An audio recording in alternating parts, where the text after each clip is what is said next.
Right, in this video we're going to run through the basic programming and timer features of the underground battery operated timer. I've already set the time and date, so we're set to go there. The next thing we're going to do is set our start times. Now again, this timer has 4 start times per program and 2 programs, an A and a B program. So you can get a total of 8 start times out of the timer. So the start time is when we want the program to start, obviously, and that each start time is going to run through every station for the allotted amount of time. So if I give it a start time, let's say of 1 a.m., that means it's going to start watering at 1 a.m. and water all 4 stations for however long I tell it to water for. Now, of course, there's a trick to that. When I'm doing the how long is if I want to skip a station, I just set its runtime for 0. So in this situation, let me say I want to run station 1 for 5 minutes, station 2 for another 5 minutes. Let's say station 3 is it's a drip zone and I want to run it a little bit differently. So I'm just going to set it to blank, 0 minutes. Station 4, I'll do that one for 5 minutes also. So I've got 1, 2, 3 is not starting, and 4. So program A has a start time of 1 a.m. and that's going to water stations 1, 2, and 4, and it's going to skip station 3 in that situation. Now let's say station 3 was now also on this, let's before I move on to station 3, I need to set how often it waters. So I can do days of the week, I can do an interval, which is having it water every 3 days, every 4 days, whatever I want to set there, up to, I believe, 31 days. Or I can have it water only on odd days or even days, so if I have any sort of watering restrictions, I can set that.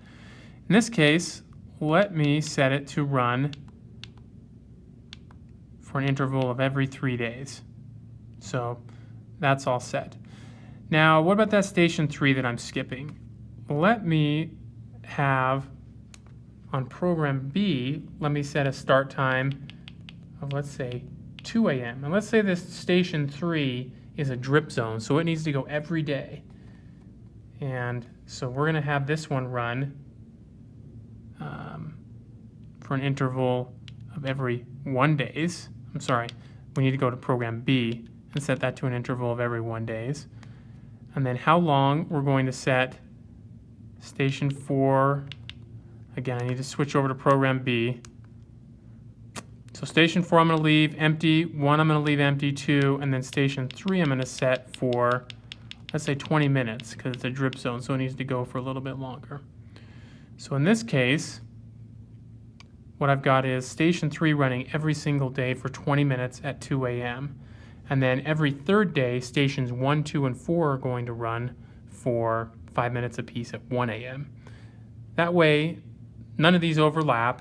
There's always a good amount of time between them. And I could just repeat that process for as many start times as I needed, up to 8 start times. So I'm pretty much set there. Now, a couple other features you'll want to be aware of. Watering budget, that's like with our other timers. When it's set to 100%, it's going to water for 100% of the time you've scheduled.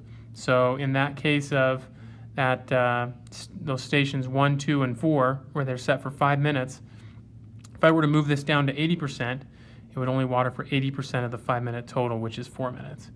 I could move that all the way up to 200%, which would then be 10 minutes per station. But usually you just keep that at 100%. You might adjust it up or down depending on the seasons. If it gets a little bit hotter, you might want to give it more water. A little cooler, might want to decrease that. Other features you have is the rain delay, which happens when you've got this set in auto. You can push the plus button, and then you have the option of setting a rain delay for 24, 48, or 72 hours. So if I set a rain delay here for 24 hours, it'll blink for about 5 seconds, and then the rain delay is set in. You'll see the word delay appear, and it will flash back and forth between the current time and the word delay. If you wanted to clear that rain delay, you just hit the X, and it returns to running the programs as usual. Then the other option you have is the manual watering. So that's this button down here. So let's say I wanted to give station 2 an extra 30 minutes of water or an extra 10 minutes of water right now. So I could go through this until I get to station 2. Move that up to 10 minutes.